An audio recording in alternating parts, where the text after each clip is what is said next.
Hello. Hi. Video 171. 171. Yes. Lots of days in Liberia. How many days? In Liberia? 120 something. 126. Yikes. Maybe 127. I can look. It's a countdown to extinction. 127. Whew. It's a long time. So tell why we do our videos. So we are on this journey of adopting two Liberian girls. They're 8 and 6. We've been vlogging about it since the beginning of the year, but pursuing it for over 2 years.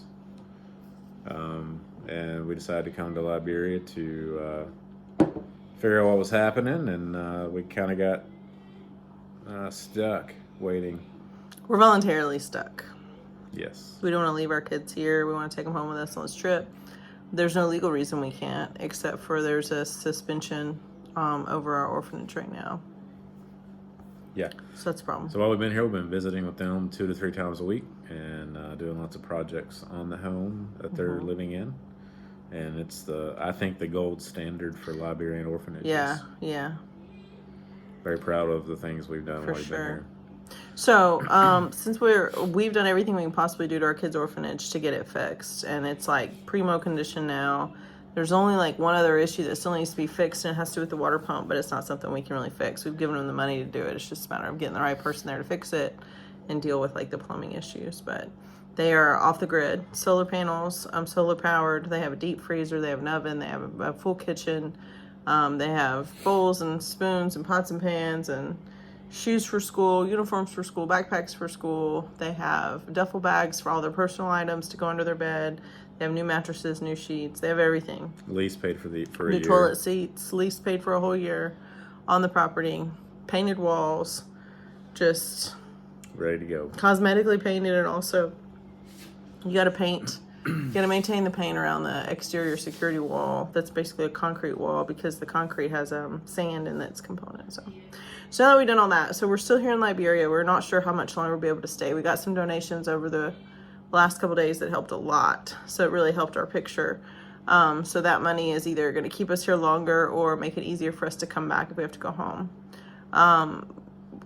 We've gotten more news from there's letters from the U.S. Embassy that have gone to some of the another adoptive family that pursued questions. And the embassy, the consular's office letters just kind of sound, they're just weird. It's not like they're like, yeah, we can't do anything, but as soon as we can help you, we will. Like, that's what we're hoping to hear from them. It's more like there's always a level. They are like, well, there's a trafficking investigation, so that's come first. There's not a trafficking investigation going on right now, but they say that there is, but there's not. There's been no trafficking allegations.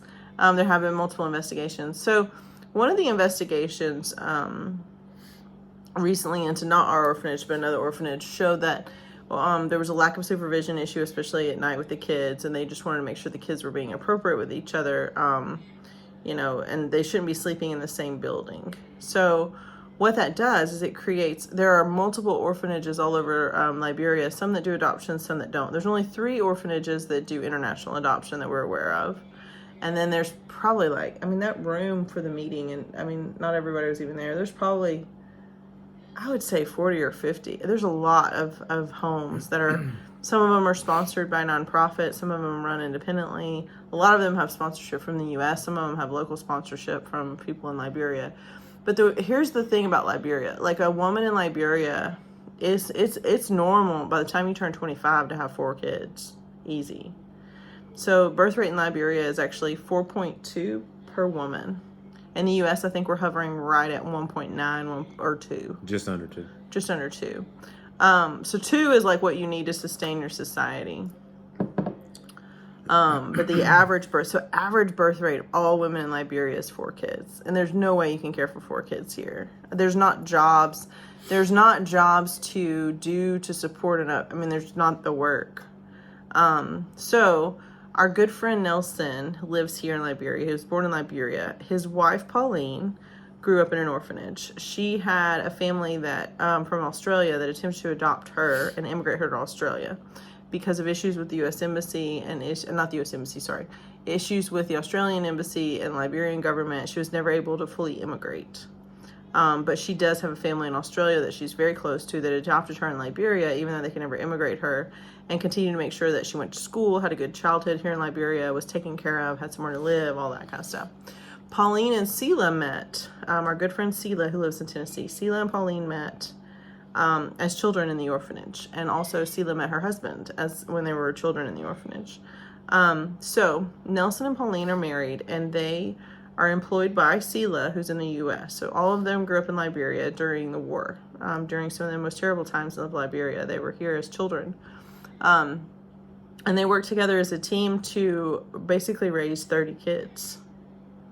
So that's a lot. Sela is in the process of adopting a child from Liberia as well. So, and she's adopted 3 relatives from Liberia in the past, and she has biological children as well, and then she has adopted American children as well. So she has a lot of kids and still continues to foster in the U.S. Here in Liberia, there is no child welfare fund. There is no help for these orphanages, but they do have rules about how they can function. So if you're going to run an orphanage, the Ministry of Gender, Children, and Social Protection and Families, the MOG as we've called it for short, governs you. So they don't give you any money, but they will shut you down and fine you, and you can even get arrested if you don't follow their rules. So one of the newer rules, and maybe it's always been a rule, but maybe not enforced, is that you have to have 2 dormitories. Well, Nelson and Pauline are caring for 30 children. They have 2 staff members that help them as a husband and wife with a young family that help them live on their property. They have about 1.5 acres to 2 acres that they live on. But they have separate sleeping quarters for the girls and boys, but they don't have a separate building. So they're working on it. They have the design for a separate building. They do supervise the kids, but they don't have, like, the girls need their own dormitory, and it's there. It's just not finished. I would say that, well, they have their own building, but it's too small. Yes. So, they have like 16 to 17 girls, and it's pretty small. It's like probably a 15 by 15. It's too small. It's really. I don't know the I would dimensions. say it's as big as this room. Wouldn't you say? I'm not sure. I'm not sure. Pretty close. But I mean, so it's too small for the 16 girls that they have that need the space. I don't know the exact measurements, and I don't know the rules on the MOG, so I don't want to say the measurements. But it's small. But they need more space. But they have the space. They have the building. It's just not finished. And to finish it, you have to pour concrete. You have to frame it. You have to put windows in. You have to mosquito net the windows.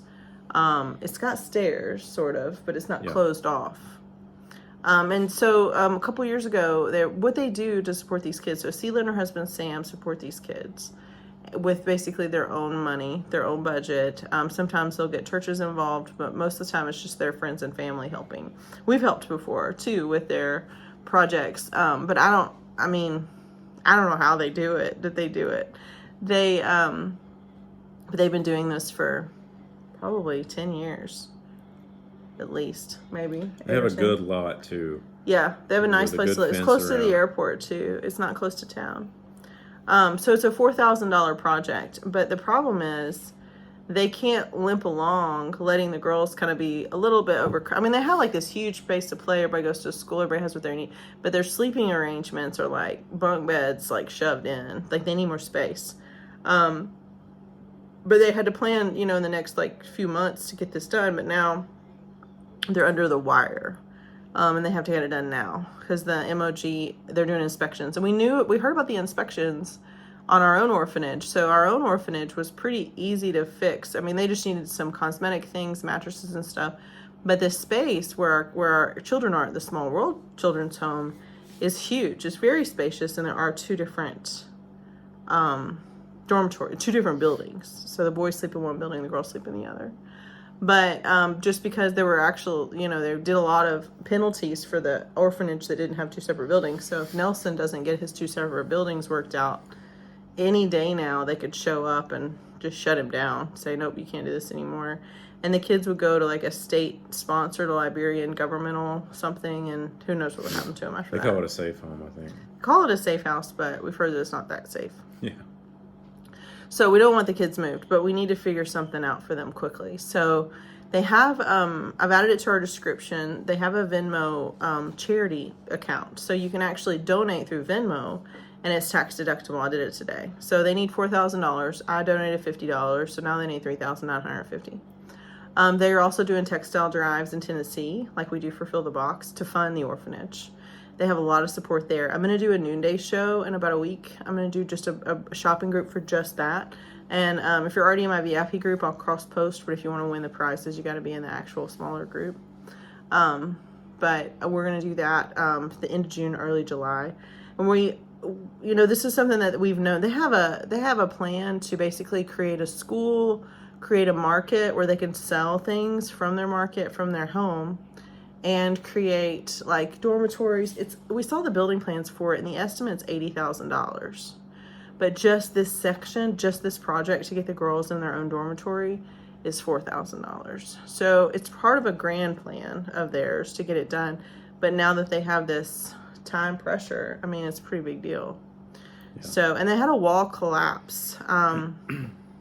They had a wall collapse, concrete wall that they had to get fixed, and that was $1,800. So like, that was this month too. So, or like it was the end of May, early June, and so they've already shelled out that. So they need some more help. We hope to kind of in the next couple of years see that $83,000 project get done. But if we could just knock down this project, that would be great. And these kids are so great. Like ages 19 to 1. They're pretty cool. Yeah, they are nice. And it would be nice. Another thing, too, is if they can expand a little bit and get a bigger sleeping space for the girls, that would really help. They could actually help more kids. Because I read a statistic today, 32% of children born in Liberia have stunted growth and development because of nutrition. Just nutrition. So the kids that live, and the thing is that the kids that Nelson has at the orphanage, the HOBI house, Hope of Blessing International, HOBI for short, they are easily going to be the leaders of Liberia. I mean, these kids, they're not eligible for adoption. They don't have a program set up for adoption for them. They don't have family. Like there's no way they can go back home. But they are strong kids. They are good kids. They work hard. They own, so the orphanage itself, Sela and her husband Sam own a pineapple farm in Liberia. That's, how many acres is that? That's huge, right? It's a couple hour drive from here. Is it 5? No, I think it's bigger than that. They do corn and pineapples. And pineapples, they sell their pineapples. If they had a better storage, like a refrigerated storage area, they could actually sell them year round, but they lose them sometimes. But they make about $500 to $1,000 a year on the pineapple, selling the pineapples. But it's like, it's designed, as the pineapple farm grows, that actually would fund the orphanage. But it's still kind of in its early stages. So it helps some, but then you got to actually have like the ability to work it, the ability to have security for it, which is impossible here in Liberia because it's too big of an area.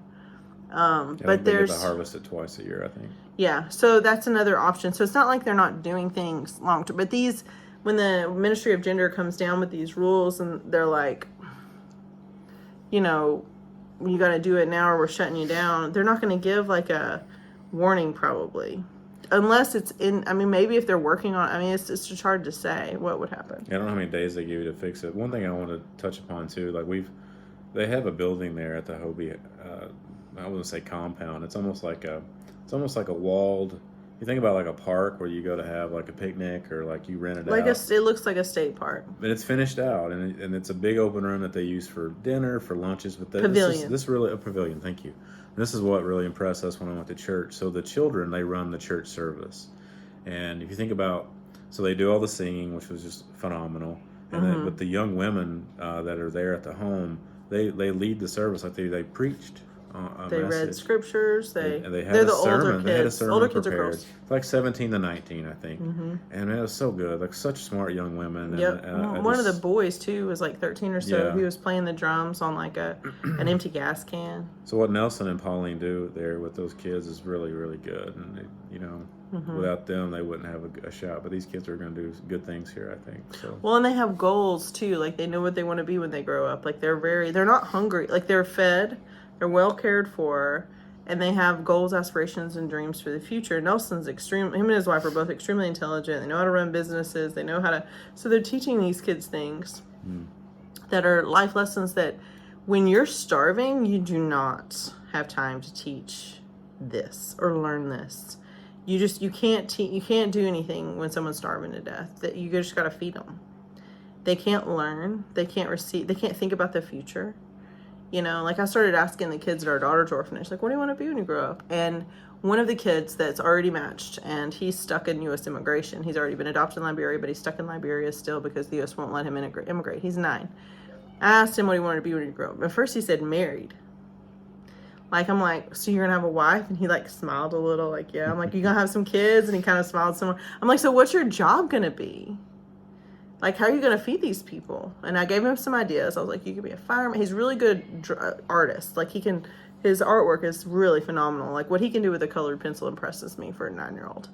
And I gave him some choices. I was like, you could be a lawyer, you could be a doctor, you could be a fireman, you could be a teacher, you could be an architect, you could be a painter, you could be an artist. And he was like, policeman.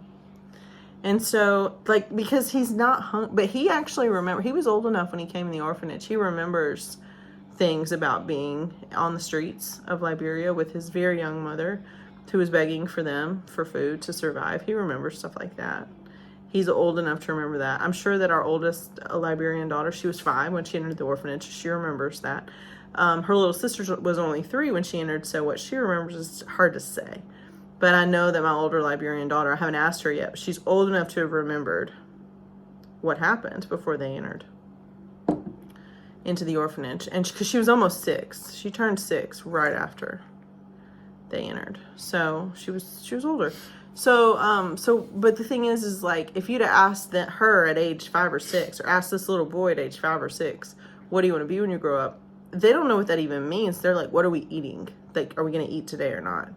And American kids, you ask them what they're going to want to be, they have ideas from age 3 of what they want to be. And it's not so much like they need a plan right now. It's just they need room and permission and guidance to dream about their future. And that's what these kids at the HOBI orphanage are getting, is they're getting space to dream. So they're going to go work at the MOG one day. They're going to work at the U.S. Embassy one day. They're going to hold jobs in leadership. They're going to run for president. They're going to make a difference here in Liberia. And I'm glad that they're here. And we need to keep them safe, though. Yeah. $4,000 is a little bit more. Like, if he was asking me for $100, I could probably come up with that, maybe. Definitely could come up with that better 3 months ago than I can now. But, so we're going to do a New Day Trunk show for them. We're going to, we'll get some pictures and stuff of kind of what their work looks like there. I'll see if I can get a video from Nelson to kind of tell what they're doing, and from Sela, and I'll tag their website here too. But they need some help. And they need it now. It's much more urgent. Sela's coming late July to Liberia on a mission trip just to help that orphanage. She comes, I think once a year, every other year at least, if not more. She is in the process of an adoption just like we are, so she's coming for that as well. I don't know that we'll still be here when she gets here. We may. But yeah, they need the help, and they need it like immediately, yesterday. So if you have any extra $5, $10 that you want to do, if you do the Venmo, they can email you a tax-deductible receipt. They'll do I think they do those at the end of the year. It's really good that Venmo has a way. Venmo has the charitable way, yeah. Because I tried it today, because I emailed her. I was like, I messaged her. I was like, hey, what are we gonna do? How do we get this done? You know, I hear about this thing, and she's like, well, I'm open to idea. You know, because they're still, like I said, they're still doing the textiles. They use the fill the box thing to fund the orphanage. They use donations from different people. They sell the pineapples. Sela has a farm. I'm sure she sells a cow or a goat or something every now and then. Who knows what she does? Duck eggs, chicken. She doesn't have duck eggs, chicken eggs. But yeah, she has a lot of help. But this is a little bigger chunk in a really short time that needs to be done. What's incredible is that what happens here is, I know Americans deal with this too. Like, a lot of people are paycheck to paycheck, and any emergency is awful. But like, it seems like that happens every month here for. In any group we're dealing with, or any individual, there's always something. Like, there's a death, or there's a car issue. And imagine how hard it is here when there's just poverty everywhere to come up with the money. So I really hope that everybody can rally around HOBI and help. So let's help HOBI. Yes, let's help HOBI. It's just good to see. And after, Pauline and Sela and Sela's husband Sam literally living in a Liberian orphanage during the Civil War and remembering all of that. They're remarkable people. Nelson, I asked Nelson, I was like, did you live in the orphanage too or no? And he was like, had I known what an orphanage was, I would have gone there, beat down the door, and checked myself in, because I needed it. Like, I was not, there were a lot of mouths to feed when Nelson was growing up, and he had some family, but it didn't matter. Like, he was like, I would have definitely knocked on the door. If I'd have known what that was, I would have knocked on the door and checked myself in. Just because it was hard for them growing up. And when you're surrounded by poverty, lack of resources, and violence all at the same time. The thing about Liberia is there's a lot of farmland here. There's a lot of potential for farming and agriculture here in Liberia so that they can sustain themselves. The resources are here. They are constantly exploited by importation from other countries that are way overpriced. So the people here are spending money on imported items, food, materials, other things, when they really shouldn't. But they don't have a lot of guidance there because only 46% of them can read and write. This is the thing about, so the 30 kids that live at Nelson's, all of them can read and write. I mean, obviously not the little bitties, but I mean, as they all can read and write. All go to school. They're, and Nelson's actually working on his education here so that he can run his own school. So that he can help in that way. So we want to push those dreams forward. We don't want to see any kind of derailment of this program because of regulations by the MOG. So yeah, it's my hope too that the powers that be that will give good orphanages that maybe are struggling on certain regulations time to fix it, because we know they don't have a lot of bandwidth to take all these kids either. So yeah, let's give those guys a chance to fix it if there's an issue. We haven't heard anything from the MOG, Madam MOG, this week yet. We've heard that she was coming back in town. We hope to hear something today. We did touch base with our agency's lawyer, had not heard anything yet, but he's hopeful to hear something this week. I know there's another, one of the other families that's hired a lawyer here is sending their lawyer to the MOG on Friday. And he has some meetings set, I think, with the legal team at the MOG. So just continuing wherever we can to push. And try to encourage, in a positive way, try to encourage everybody to do the right thing. Because, I mean, what was the Lorax quote? Unless. I feel more anxious now that we've kind of set a tentative leave date. So I think my anxiety is super high to see action. And you think it's worse now that we've set a date? It's worse because I just feel like... Oh, we can delete the date. Yeah. We don't have to do anything you don't want to do. I know.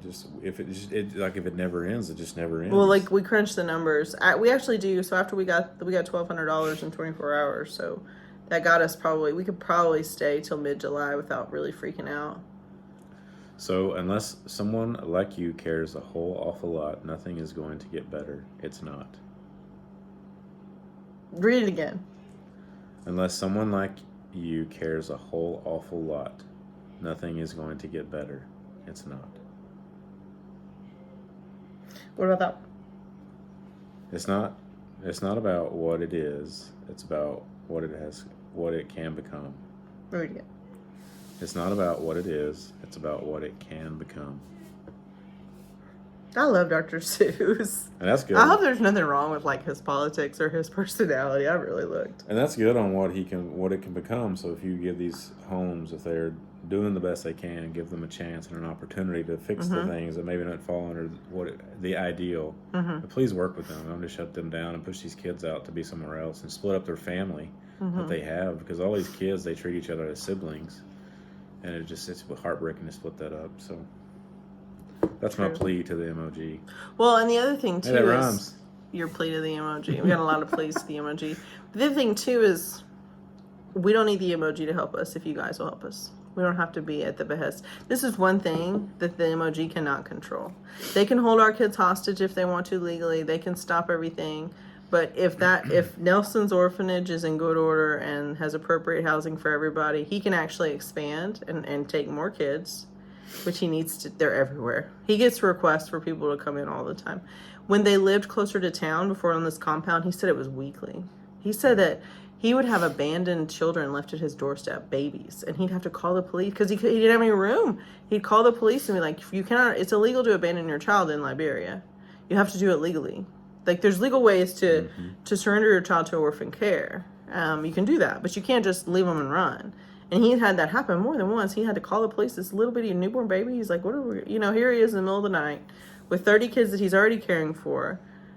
No space, and somebody literally leaving a crying baby on his doorstep. This is not uncommon. So, but we can enable Nelson to do a good job with what he has. We can help him fix this quickly. You and I, within the sound of our voice. Yeah. And we don't have to mess with the emoji. This is something that's easy. And $4,000 sounds like a lot of money. But we get between 40 and 370 views, depending on our video. Depending on how much you guys are watching it shared, I think. So let's just say 100 people. 100 people, give $50. How much is that? $5,000. $5,000. That's excess. We got more than we need. And the noonday, I'm going to do a noonday truck show for them during the July birthday sale. So I'm leaving the link on here for our adoption right now for the noonday show for this month. But I'm going to start a new one for the HOBI kids and help you guys understand some noonday stuff. Since we've been here, the only power they had was generator, but now they have current going. Yep, we hope so. Yeah, we did. We traded rental for the Armada for a $584 light pole. Very quick turnaround. Yeah. But Nelson was like, so they were coming through, No, and they were everybody that had power hooked up to their house. They would put a box on for you, free of charge. Grandfathering them in. But if you missed it and you didn't have it hooked to your house, you'd have to wait till they came back around, and you didn't know when that was going to be. So it was like, okay, let's get it connected as soon as possible. So when they come through, they can meter your house. So really, they wanted to start charging people that illegally had the current. Yeah. So what happens in Liberia is there's no regulation on current. They call it current, it's electricity. So everybody was pirating electricity. Well, Nelson's got integrity, so he wasn't pirating electricity. But if you were pirating it and hadn't paid for it, all you had to do was pay for the box. I mean, start paying for it, yes. Everybody has to start paying for it. But you didn't have to pay for installation if you already had existing pirated. He didn't have pirated. So we needed to kind of not get him pirated, but get him everything there. So he wasn't stealing current, but where he could just turn it on. What's interesting? He had to run the cable and the pole, right? Yeah. What's interesting is I think so now he has to pay for current. They had to pay for the cable. They had the poles already and installation. So his lights That's what now, we right? helped with. Yeah. Well, this is interesting. So in my time here in Liberia with Albert, I went to their electric department and met the lady that runs it. I forgot what her title is, but she's their deputy minister. What's her name? She has a holiday here in Liberia because they were closed one day, but for her, I can't remember her name. But it's funny. What's funny is I'll find out. Everybody the majority of people we've met that are in these levels in the government, they've all spent time in America. So you sit down and talk with them, they're just chit chatting about Chicago or the things they did in the States. It's just Mary something. Yes, that sounds right. But it's so sorry, I mean no, it's okay. It's just fascinating. Like the people that have been given the opportunity to come to the States and learn or go to school, they always tend to come back and contribute to their country. And that's what she said, is I want to come back and contribute. So she did. She has been in government for a long time, even with the, I always forget her name, the female president. She served in... Ellen Sirleaf Johnson. Yeah, Ellen Johnson Sirleaf. Ellen Johnson Sirleaf. Mary Bro, that's her. She served in the administration with... Mary Bro served in the administration with Ellen Sirleaf Johnson. Yep. Ellen Johnson Sirleaf, who was the first woman president in the entire continent of Africa. And the first woman president in Liberia. And she was president for 12 years. And she was president right after the war, right as the war was ending, and she stabilized the government after that. Well, and Mary told me her age. I'm like, there's no way you're 72. She's in her 70s, yeah. I couldn't believe so Mary Bro worked. So Mary like, Bro actually... She looked like she was in her 50s, and I was like, way to go. During the war, a lot of people like Mary Bros, a lot of Ellen Sirleaf Johnson, a lot of the leaders within the government, they got political asylum and citizenship in the U.S. during the Civil War, which is good. So Mary Bro actually could go live in the U.S. and never come back if she wanted to. But what did she say? She chose to come back and contribute, use the education and things she learned and what she saw in America and help make Liberia a better place. Mm-hmm. And she's passionate about it. Like Jeremy told me all about. She was like, see those kids are crossing the road right there. Nobody's helping them. Nobody's stopping traffic. Nobody's doing nothing. We don't take care of our kids here. And Jeremy was like, I'm trying. I'm here to adopt too. you know. But yeah, so because Albert had the same problem, he had to go pay for a meter box, get a meter box, but he already had electric, just so that they could bill appropriately. Because some people, like, he was already paying for electricity, Albert was, but they had to get this special meter because people had electricity all over Liberia that they weren't paying for. So Nelson does now have electricity when it's on. Like, Liberia electricity is kind of crazy. I imagine that far out, it's probably out a lot. So today our electricity was off for an hour and a half. And they came around and knocked on our door. And they're like, hey, because they have a backup generator here that runs on gas, but it'll run the whole freaking place, like the whole restaurant. So we're never without power for longer than 3 minutes, maybe 5. But they came and knocked on the door. I took a nap when they did this power out thing because I was just kind of having a hard time getting out of bed today. Pretty depressed day. But I knew the power was going to be out. So the kids were playing Nintendo because the Wi-Fi wasn't working. But they knocked on the door and they're like, so for 2 hours maybe, the power's going to be out because we're going to repair something, but it'll come back on. And we were like, okay. But everybody else in Liberia, like, the current will go out for a day and a half, 3 days. You never know when it's coming back. But to not have electricity ever, except for like an emergency generator. If you think about it too, like, we were in the government, we were at the MOG and the power was out for like 5 hours. I mean, could you imagine in the States that would be like a crisis? Like, there would be like, there must be a nuclear bomb went off. Yeah. If the electricity's going to be out for that long at a government office. Mm-hmm. So one of the reasons they do have so much power outages is they have no idea how much electricity they need to generate because they have no idea who all is using it. So they don't know how much they need. So when they call try that to brownouts, something like in the state or like in California, when they run out because they run out of juice, too many people. Yeah, so too many people. So in Liberia, if everybody's stealing it and you don't have like good regulations on it, then people are it's just an unexpected supply and demand. So you're, you know, depending on how many people have things on at the same time, you run out because you don't know how much you need. Yeah. And I'm not sure if they have. I'm sure they have a dam somewhere here, or a power generator. I think I've seen the hydro something. Yeah. So anyways, it's very interesting though. Talked more about HOBI than we did. We'll talk more about HOBI tomorrow. But I put their Venmo link on our description. If you could give $5 to that, that'd be really helpful. Because it's kind of a nerve-wracking situation. I mean, Jeremy and I was like, we can give him like $50 and we can go do some manual labor. Yeah. He was almost trying to talk me out of it. He's like, you know, it's hard work. I don't know if you're going to like it. I'm like, I got this, man. I'm like, Nelson, we've done hard things. Maybe old and gray. So Kate told me when she left, you can do hard things. Yes, bless Kate. And bless. You can do hard things. Jeff. Keep telling myself that, Kate, if you're watching. Yes. We can do hard things. We certainly can. So, thank you to all our friends that are the greeting card thing. I think ended yesterday. If you wanted to get one in, she might be able to add you. Thank you so much, Emily, for helping with that, and Paige and Allison for helping with that. Thanks to Paige and Allison as well for doing our fill the box textile drives for us. It's amazing. We appreciate it. We're hanging on a little longer. We are. So. It's crunch time. Yeah, it's hard. It's the end of the race. It was so good and nice to meet the Haylops, and it was sad to see them go. And then, like, I think that was what made me more depressed today. Is like,